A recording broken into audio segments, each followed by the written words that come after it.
I watched The Dark Side of the Ring, you know, the episode. Did you see it? I haven't seen it yet. I've heard a lot about it. Okay. Huh. I'm waiting to be in one of those modes where I feel like being slightly depressed when I'm watching something.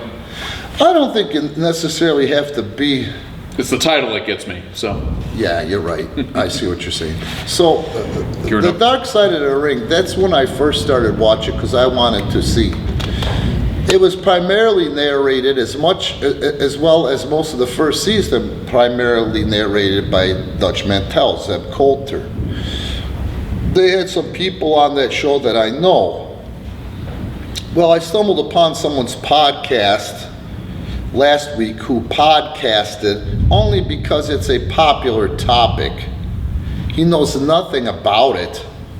And the same guy who was literally bashing and claiming conspiracy theories against Carlos Colon and Victor Jovica went down to the island for a stint and worked for Carlos Colon and Victor Jovica.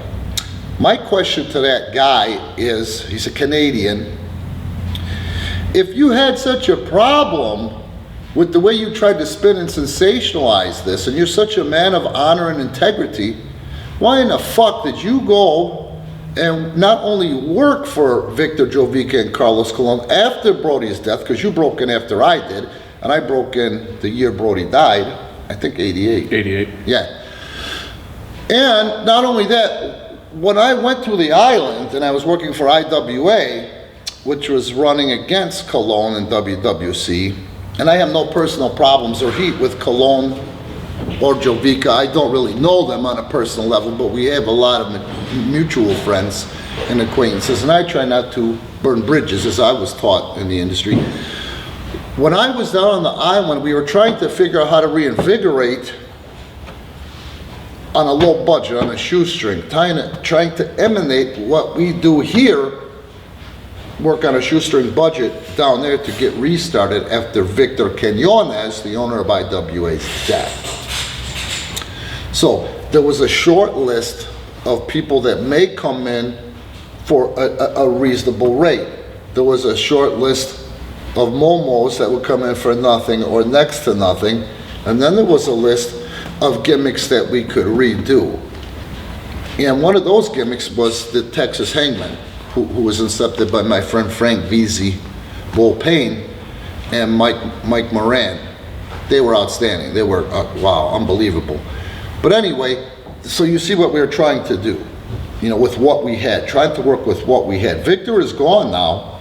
So IWA's business side was gone.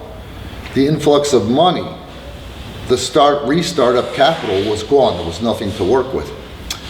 So this guy from Canada who sensationalizes this crap, and now he claims to be this social warrior in regards to Brody's death. And isn't it funny too how he waits to talk about it after the Dark Side of the Ring episode comes out and is so popular? So, this guy was calling and begging Luke, saying he would actually come down there and wrestle just for a place to stay and a gym membership. So don't give me that shit, you're this high road mother effer, you know. I've discussed the cultural differences, and it's very hard to take in the cultural differences. When I went to Puerto Rico, I treated it like I treated the business. I am in their house. I'm going to behave. I'm going to pick up after myself. I'm going to clean up after myself. I'm not going to kiss ass because I knew that Latinos in general don't like ass kissers, especially on the island. But I'm going to get the lay of the land. And like I said before, I'm in their house. I'm not going to start moving their fucking furniture. You know what I mean? So you have to pay dues, just like the business. I have to pay dues. I'm in their country and I'm trying to be a businessman. You know? In the process of paying dues, I did not want to perform. Well, one of the first things they do is, amigo, this guy or that guy didn't show up, could you wrestle? Sure. You know, I'm not going to pretend like I'm better than any fucking thing. I see Gustavo retaping the ropes, and it's weird. I'm like a savant. I'm an idiot savant when it comes to doing retaping those ropes, man. Ever since I got broke in the business, you know. So I see this old guy struggling. I look at the time. I'm like, well, go help the prick. You know, I'm not above anything. I want to show them that. You know what I'm saying? Yep. I had a lot of time in the business and paid a lot of dues, but I have to repay, and I understand that. You know what I mean? And I know that that garners respect. You know. So, after I had paid my dues in the process of proving myself, and it takes a fucking while, you know, it takes a while.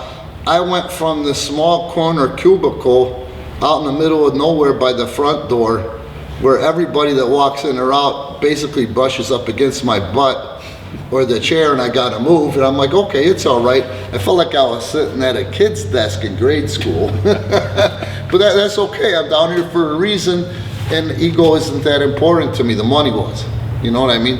And I gotta be honest with you, there was so much pride there, too. IWA Puerto Rico had 4 hours of television every Saturday and Sunday. 2 on Saturday, 2 on Sunday, you know? So one day I come in, they go, hey, we moved your stuff into Victor's office. You can go stay and work now in Victor's office after I've been there a month or 2 or something, you know? I'm like, huh, thank you very much, you know? Victor's got a fucking nice office. You know what I mean?